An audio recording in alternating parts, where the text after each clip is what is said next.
잠언 10장 1절입니다. 1절부터 17절까지. 이제 오늘부터 솔로몬의 잠언 두 번째 편을 우리가 봅니다. 이게 22장 16절까지 이어지는 그런 말씀입니다. 그래서 잠언에는 솔로몬의 잠언이 세 번 나와요. 1장부터 9장, 10장부터 22장 16절, 그리고 22장 17절서부터는 다른 이야기가 나오고 그 다음에 이제 솔로몬의 잠언이 한 번 더 나오죠. 그리고 마무리를 아굴과 느무엘 이야기로 마무리를 합니다.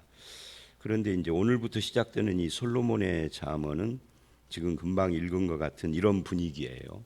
9장까지는 문맥이 있었어요. 문맥이 있었는데 여기서는 보면은 뭐 매 절마다 아니면 한 두 절, 세 절마다 계속 문맥 없이 바뀌는 것 같은 느낌이 들어요.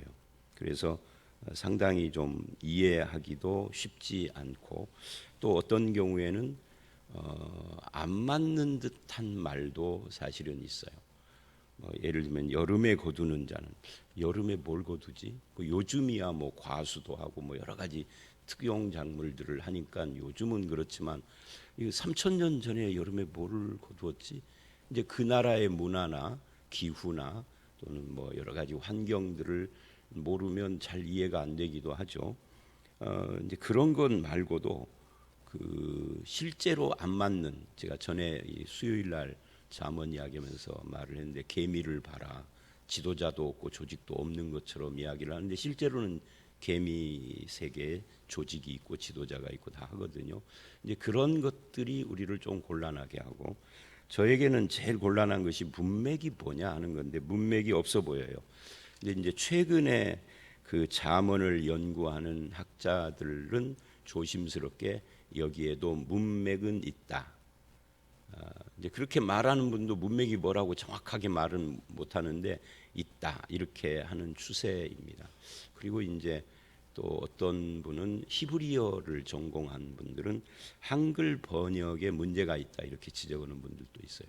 히브리어를 보면은 문맥이 보이는데 한글 번역이 그것을 놓치고 있다 이렇게 말하기도 합니다. 근데 이제 그건 전문가들 이야기인 거고요. 그래서 이제 이런 그 전체적인 흐름이 그렇다는 거고요. 이 10장부터 29장까지 아니면은 뭐 잠언 끝까지라고 해도 상관은 없는데, 여기는 이제 그 문맥이 없어 보이면서도 어떤 큰 틀에서 기본적인 이 잠언이 말하는 기본적인 가치라는 것이 있습니다. 어떤 가치를 베이스에 깔고 그리고 여러 교훈들을 격언식으로 주고 있는 거죠. 그 기본적인 가치가 의, 하나님과의 바른 관계, 거기서 나오는 경외, 그리고 이웃과의 관계에서 사랑. 그러니까 의라고 하는 이 하나님과의 관계를 놓고 하나님을 경외하고 이웃을 사랑하는 이 기본 가치 틀을 놓고 선악을 대조하는 것이 10장부터 15장까지고요. 16장부터 22장 16절까지는 실생활의 교훈들을 주로 이야기하는 그런 걸로 구성이 되어져 있습니다. 그래서 이제 10장부터 22장까지를 보면 이것이 저것보다 낫다 하는 이 가치 판단 표현들이 굉장히 많이 나와요. 이거보다 저것이, 이거보다 저것이라고 하는 그런 격언들, 무엇과 무엇을 대조하거나 비교하거나 하는 그런 것들이 참 많이 나옵니다. 10장은 이제 10장부터 15장은 선악을 대조해서 의로운 길과 악한 길을 대조시키는 내용들이 전체적인 내용이죠. 그 중에 10장은 의인과 악인 이렇게 이야기를 하고요. 그리고 17절까지 우리는 오늘 봅니다. 1절을 보면 솔로몬의 잠언이라 시작을 해서 지혜로운 아들과 미련한 아들을 대조하고 있어요. 아비를 기쁘게 하거니와 어미의 근심. 아비, 어미 이렇게 나눠졌지만 이건 큰 의미는 없습니다. 같은 단어를 안 쓴다는 원칙 때문에 그러는 것이죠. 그러니까 부모 이렇게 하면 됩니다. 근데 중요한 것은 여기서 이 아들 그리고 아비, 어미, 이것은 솔로몬과 그 아들들일 수도 있지만 결국은 하나님과 인간을 가리키는 것이다라고 할 수가 있습니다. 우리 부모를 기쁘게 하느냐 근심을 주느냐, 이 자녀의 문제가 그것이 중요한 문제이듯이 인간이 하나님을 기쁘게 하느냐 하나님의 근심이 되느냐, 하나님이 사랑하는 자냐 미워하는 자냐, 이게 우리에게서 굉장히 중요한 문제가 되겠죠. 그리고 2절서부터 5절을 보면 재물의 문제를 다뤄요. 그러니까 이런 식으로 문맥이 있다는 거죠. 전체적인 문맥이 뚜렷하지 않아도 그 짤막짤막한 문맥들이 있다라고 보는 것이 요즘의 추세라고 할 수가 있죠. 재물의 문제를 다루는데 2절을 보면 불의의 재물은 무익하다라고 말을 합니다. 그리고 이어서 공의는 죽음에서 건지느니라. 그러니까 불의의 재물과 공의는 어떤 연관성이 있다는 거죠. 이제 문제는 사람들의 생각입니다. 성경은 이렇게 말을 해도 이 사람들, 특히 한국 기독교인들의 생각이죠. 열심히 일해서 저축해서 생긴 부는 축복이라고 생각을 안 하고 횡재하는 것만 축복이라고 생각을 해요. 그러니까 한 달에 뭐 월급을 200, 300 또는 400 이렇게 해서 거기서 뭐 10만 원이든 50만 원이든 저축하는 것은 복이 아닌 거죠. 그건 내가 피땀 흘려 내가 한 무엇이라고 생각을 하는 거죠. 그래서 어디서 1년 내내 놀다가 뭐가 하나 퍽 걸려가지고서 1억 또는 10억 이런 것만 복이라고 생각하는 경향이 우리에게 있어요. 그런 것들을 불의의 재물이라고 할 수가 있죠. 물론 불의라는 말은 그거보다 훨씬 더 악한 것이지만, 그러니까 이 열심히 일하지 않고 어디서 생기는 돈이 공의로운 것일 가능성이 좀 적어요. 뭐 그런 것이 있기는 있을 수 있으나 사실상 가능성이 적죠. 그래서 그거를 지금 대조를 합니다. 그걸 너희는 축복이라고 생각하지만 그것은 죽음이다, 무익하다. 근데 공의는 죽음에서 건진다. 그래서 하나님 앞에서 의로운 재물이란 뭔가 하는 것을 고민하게 만드는 거죠. 3절 여호와께서 의인의 영혼은 줄이지 않게 하시나 악인의 소욕은 물리치시느니라. 하나님께서 책임지신다 하는 것을 3절이 2절에서 생긴 질문에 대한 대답을 하죠. 근데 사실은 이 3절이 우리에게 만족스럽지는 않아요. 왜냐하면 사람들의 그 기대는 의인의 영혼은 줄이지 않게 하시나, 영혼은 줄이지 않는데 영혼도 밥 먹나? 여기서 성경에서 말할 때 영혼은 우리가 생각하는 영혼하고는 좀 다릅니다. 이 영혼은 사람을 가리키는 겁니다. 그러니까 뭐 육과 영 할 때 영혼을 말한다기보다도 어떤 존재를 가리키는 거예요. 근데 그거보다 중요한 것은 우리 기대는 줄이지 않는 것이 아니에요. 밥 세끼 먹는 것이 아니에요. 밥 세끼 먹는 거라면 다 만족이죠. 지금 밥 못 먹는 사람이 없어요. 요즘은 또 국가에서 또 이렇게 지원도 오기 때문에 아주 가난한 분들도 밥을 못 먹지는 않습니다. 뭐 예외적인 거는 있겠지만은 그건 우리를 만족시키지 않아요. 근데 여기서는 그 2절에서 생긴 질문의 대답을 하나님이 밥 먹고는 살게 할 거야 이렇게 대답을 하니까 그게 이제 우리의 생각하고 좀 다릅니다. 어쨌든 3절은 하나님이 책임지고 지키시고 공급하신다 라는 이야기를 하고 있는 거예요. 악인의 소욕은 물리친다. 그리고 4절 손을 게으르게 놀리는 자는 가난하게 되고 손이 부지런한 자는 부하게 되느니라. 게으르지 말고 부지런히 열심히 일해야 한다. 그것이 축복이고 그것이 지혜다. 너에게 맡겨진 일을 열심히 해라. 이렇게 지금 이야기를 하고 있는 겁니다. 그러면서 5절에 여름에 거두는 자 이야기를 하고요. 추수 때에 자는 자. 그러니까 여름에 뭘 거둘까? 이것은 이 본문에 안 나타나는 거예요. 그런데 이것과 대비되는 것이 정작 굉장히 바빠야 할 추수 때 자고 있는 자. 그러니까 이 추수 때 자는 자는 누굴까요? 4절에 게으르고 그 손이 부지런하지 않은, 말하자면 열심히 일하지 않은 사람, 추수 때 할 일이 없으니 자는 거죠. 그래서 게으른 자를 표현하는 겁니다. 5절이나 4절이 부지런한 자와 게으른 자. 부지런히 일하는데 또 이런 생각도 들죠. 부지런히 일하는데 부자가 아니에요. 요즘도 열심히 새벽에 막 남들 안 나가는 6시에 나갔다가 저녁에 남들 퇴근하고 어디서 술 먹고 있는 시간까지 일하고 뭐 10시에나 집에 들어오는 사람은 가난한 사람일까요? 부자일까요? 가난한 사람 이렇게 말하기는 어려워도 그런 사람 중에 부자는 별로 없어요. 요즘도. 그렇잖아요. 부자는 그렇게 일찍 나가거나 그렇게 늦게까지 일 안 씁니다. 왜요? 지위가 달라요. 그럼 요즘은 그렇다 치고 옛날 지금부터 100년 전이나 200년 전에는 어땠을까요?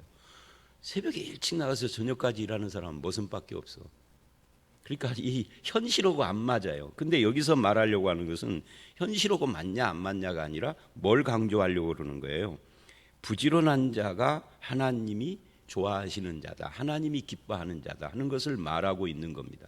부지런한 자가 그렇지 않고 일확천금을 하고 그래서 혹시 일확천금을 해서 부자가 됐을지라도 하나님은 그거를 공의의 재물이라고 생각하지 않는다. 불의의 재물이라고 생각해서 결국은 죽음이다, 멸망이다 하는 이야기를 하고자 하는 거예요.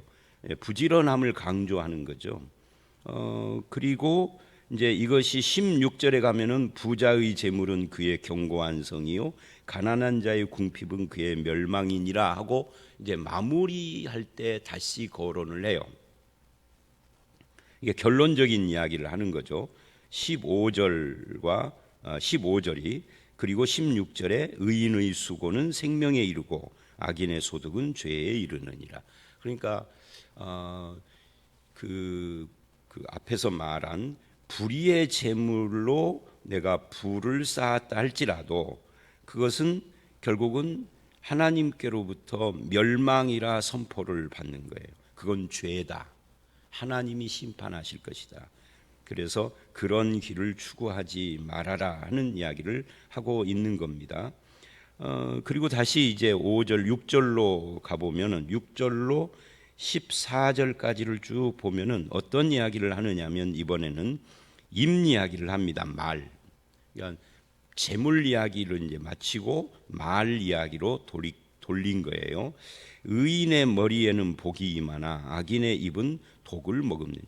여기 머리와 입 이렇게 둘을 대조하는데 그 뒤에 7절 이하를 쭉 보면은 이 머리 이야기보다는 입 이야기를 하려고 머리 이야기가 나온 것일 뿐이에요. 그래서 말 문제를 말을 계속 하는데요. 결국 의인의 머리가 아니라 의인의 입인 거죠. 말하려고 하는 것은. 그러니까 의인과 악인의 입의 대조를 쭉 말을 하고 있습니다. 의인은 어떤 사람이냐 하는 거죠. 그 말에서 복이 임하는 그런 말. 복스러운 말이라기보다도 그 말의 결과 복이 임하는 거죠. 또 7절을 보면은 의인을 기념할 때는 칭찬하거니와 악인의 이름은 썩게 되느니라. 그래서 이 결과가 다르다 하는 이야기를 지금 하고 있어요. 그러니까 훗날 의인이 말을 잘 의인의 말을 하는 사람은 훗날 사람들이 그를 칭찬한다. 기념할 때, 그러니까 먼 훗날인 거죠. 아마 이 사람이 죽은 뒤일 수도 있겠죠. 기념할 때 하는 거 보니까. 그러나 악인의 이름은 썩게 되느니라. 이게 이름이라고 한 거 보니까 이 사람도 이제 사망 후를 이야기할 수 있어요. 근데 의인과 악인이 다르다라고 말을 합니다.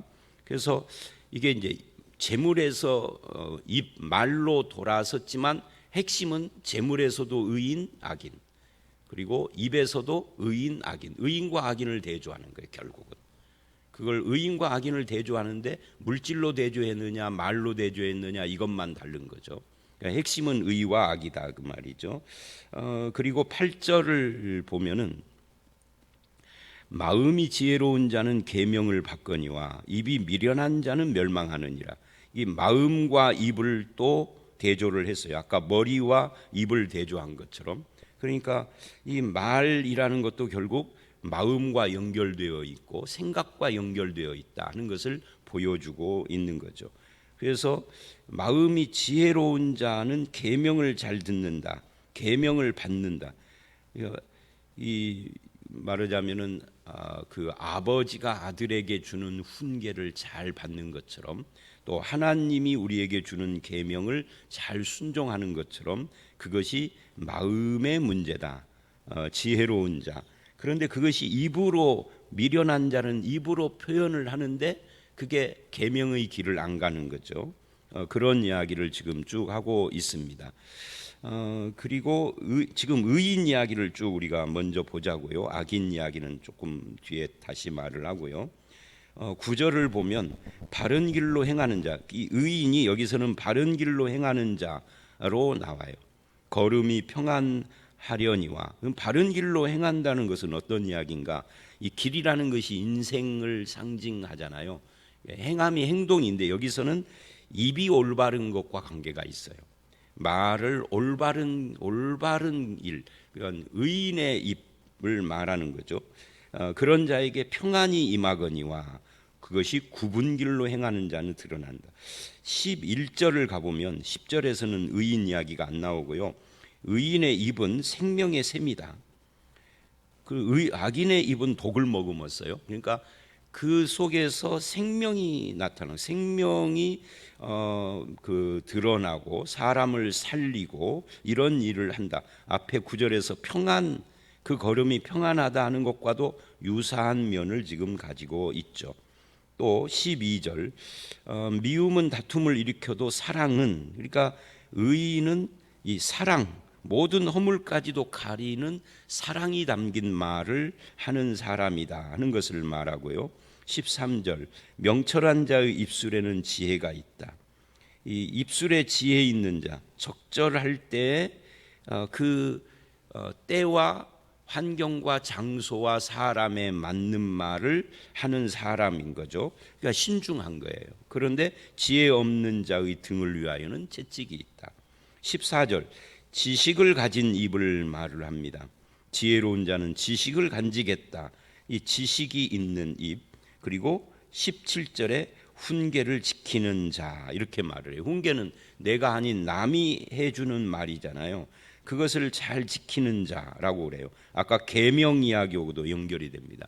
이것이 아버지와 아들 사이일 수도 있고 또는 무슨 친구 사이일 수도 있고 스승과 제자일 수도 있는데 궁극적으로는 하나님과 우리 사이일 수 있죠. 그래서 그런 훈계, 만약 이게 하나님과의 관계라고 하면 이게 계명이, 훈계가 계명이고 그 말씀의 교훈일 수도 있고 그래요. 그것이 생명길로 행하게 한다. 그래서 궁극적으로 의인의 입은 생명을 살리고 자기도 생명길로 가게 되고 하나님께서 그와 함께 해 주신다 하는 것을 말하고 있는 겁니다. 그래서 우리의 말에 생명이 있고 복이 있고 평안이 있고 격려가 있고 사랑이 있고 지혜가 있어야 된다. 이제 종합적으로 말하면 6절서부터 14절 이야기의 의인 쪽을 쭉 정리를 하면 그렇다 그 말이에요. 우리 말에 뭐가 있느냐? 격려하는 말, 지혜, 사랑, 지식, 평안 또는 생명, 이런 것들이 담겨야 한다는 것을 말하고 있는 겁니다. 그런데 이제 이것과 달리 반대쪽에 악인, 지금은 의인 쪽에서 정리를 했어요. 악인 이야기도 함께 조금씩 봤지만 악인 쪽에서는 완전히 다른 말을 하고 있어요. 그러니까 의인과 악인의 말을 대조하면서 이 말이라는 것이 그 사람의 마음을 나타내고 생각을 나타내고, 말과 이 마음과 생각이라는 것은 결국 그 사람의 인격이 표현되는 거잖아요. 말로 그것이 다 표현되는 겁니다. 그런데 악인은 그 입이 거칠죠. 그래서 6절 보면은 뭐라고 말을 하느냐면, 다시 이제 올라가서 처음부터 독을 머금었다 그래요. 그러니까 이 악인은 독설, 즉 사람들에게 상처를 주고 하는 그런 말들을 아무렇지도 않게 하는 사람이라고 말을 하고 있는 겁니다. 그래서 7절 훗날 그 이름이 썩게 된다라고 말을 하고요. 그리고 이제 8절을 보면 입이 미련한 자는 멸망길로 간다. 또 11절을 보면은요, 악인의 입은 독을 머금었다. 그러니까 6절도 독을 머금었다 그러고요, 11절도 독을 머금었다 그래요. 그래서 그것이 그 이름이 훗날 썩게 되고, 그리고 8절 미련한 자는 멸망길로 가게 된다. 그래서 이제 여기서 우리가 함부로 말을 하는 자, 또 자기 주장, 자기 고집을 막 담아서 사람들에게 밀어붙이는 거, 이런 것들이 상당히 위험한 언어 생활이다 하는 것을 깨닫게 되죠. 그 끝이 멸망이다 그래요. 다시 9절을 가보면은 9절은 이렇게 말을 합니다. 바른 길로 행하는 자는 걸음이 평안한데 굽은 길로 행하는 자는 드러난다. 뭐가 드러나요? 그 수치가 드러나고 거짓이 드러나고, 굽은 길이라는 것이 바름과 반대쪽이니까 구부러졌다, 거짓인 거죠. 그것이 다 드러난다 하는 거죠. 이 편법 이런 것과도 관계가 되는 겁니다. 그 다음에 10절을 보면 재미있는 표현을 해요. 눈짓하는 자 그래요. 그러니까 이 눈짓한다라는 것은 지금 말 이야기를 하고 있는 중에 말 없이 눈짓으로 의견을 교환하고 있는 자, 그러니까 음모를 하고 있는 거죠. 상당히 그 교활한 사람 이야기를 지금 하고 있는 겁니다. 음모를 꾸미고 하는 이런 사람들을 남에게 근심을 끼치고, 자기도 물론 근심을 하지만 입이 미련한 자는 결국은 멸망길로 갑니다 라고 지금 이야기를 해요. 12절, 미움은 다툼을 일으키고 사랑은 허물을 가리운다 그랬는데, 이 사랑과 반대쪽에 미움이 담겨져 있는 말이 사람들에게 분란을 일으킨다 하는 거죠. 증오, 미움 이런 것들을 말하는 겁니다.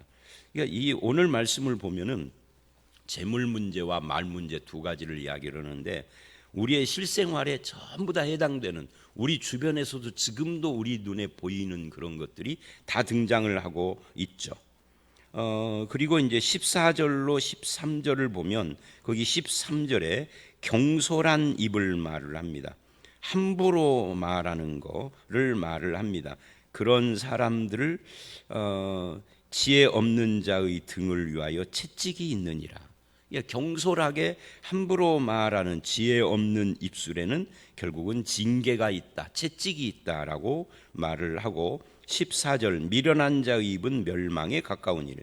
그래서 이제 악인과 미련한 자는 항상 끝이 멸망이다라는 것으로 지금 계속 말을 하고 있죠. 그리고 이제 15, 16절 그 재물 이야기를 했으니까요, 건너뛰어서 17절에 마무리를 합니다. 훈계를 지키는 자는 생명길로 행해도 징계를 버리는 자는 그릇 가느니라. 그래서 결국 재물의 문제든 언어의 문제든 훈계 또는 하나님의 말씀, 이런 것을 어떻게 받아들이느냐 하는 것과 관계가 되고, 징계, 이 징계라는 것이 다른 사람의 충고일 수도 있고요, 아니면 이게 하나님이 주시는 연단일 수도 있는데, 다른 사람이 하는 충고나 하나님의 말씀이나 연단이나 이런 것들의 이 교훈, 말씀이 주는 교훈이나 이 연단의 교훈이나 이런 것들을 깊이 생각하지 않고 싫어하고 멀리 해버리는 이것이 얼마나 어리석은가. 그런 자는 그릇 가느니라, 잘못된 길로 가고 있다라고 마무리를 했습니다. 자, 그래서 오늘 본문은 결국은 너는 의인이냐 악인이냐를 묻고 있는 거예요. 이 의인이나 악인이냐 할 때 그것은 다른 성경에서는 종교적인 것과 연관이 많이 돼서 등장을 하겠지만, 이 잠언에서는 누가 의인이고 누가 악인입니까 할 때 재물 문제, 말 문제, 이 두 가지로 지금 말을 했어요. 물론 18절 이하의 내일 본문을 또 봐야 되겠죠. 내일 본문에도요, 언어 이야기, 입술 이야기가 계속돼요. 그래서 이 언어 문제, 그러니까 말은 마음에서 나오는 거예요. 재물도 결국 내 삶의 그 어떤 사고방식, 인생관 이런 것이 반영이 되는 거고, 그래서 당신은 의인입니까 악인입니까? 의인이라면 의인의 길을 가고 있습니까 아닙니까 하고 묻는 거예요. 그걸 어디서 체크를 해야 되느냐? 재물의 문제 그리고 말하는 것, 이 두 가지로 체크를 해봐라 라고 지금 말하고 있어요. 예수 믿는 사람은 다 기본적으로 하나님을 경외하는 자요 의인 의롭다함을 얻은 자입니다. 의롭다함을 얻은 칭의 선언을 받은 것과 실제 의인의 길로 걸어가는 삶을 사는 것과는 다릅니다. 그래서 이제 하나님이 선포하신 예수 그리스도를 근거로 의롭다고 선포하신 그 사람이, 즉 구원받은 사람이죠. 실제로 의로운 삶을 살려면 재물 문제, 말하는 문제가 고쳐져야 하고, 이것이 성경이 말하는 그런 모습으로 그 열매가 나타나고 행위가 나타나야 하는 것이죠.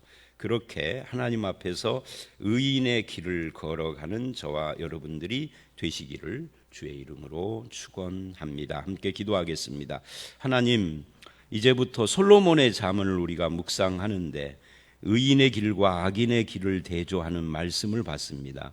하나님 앞에 의로운 관계를 얻은 자가 주를 경외하고 이웃을 사랑할 때 물질을 어떻게 얻어 어떤 식으로 쓰느냐 하는 문제가 굉장히 중요한 문제인 것을 알았습니다. 우리가 불의의 재물, 탐욕의 재물을 추구하는 자가 아니라 정말 공의롭고 주님이 기뻐하시는 그런 재물을 책임지고 게으르지 않고 부지런히 인생을 삶으로써 하나님으로부터 공급받는 그런 성도가 되게 해 주시옵소서. 내 말에 생명이 담기게 하시고 내 말 속에 격려와 위로와 사랑과 평안과 지혜가 담긴 그런 말을 할 수 있도록 우리 입술을 지켜 주실 줄 믿사옵고 예수님 이름으로 기도드려 싸움나이다. 아멘.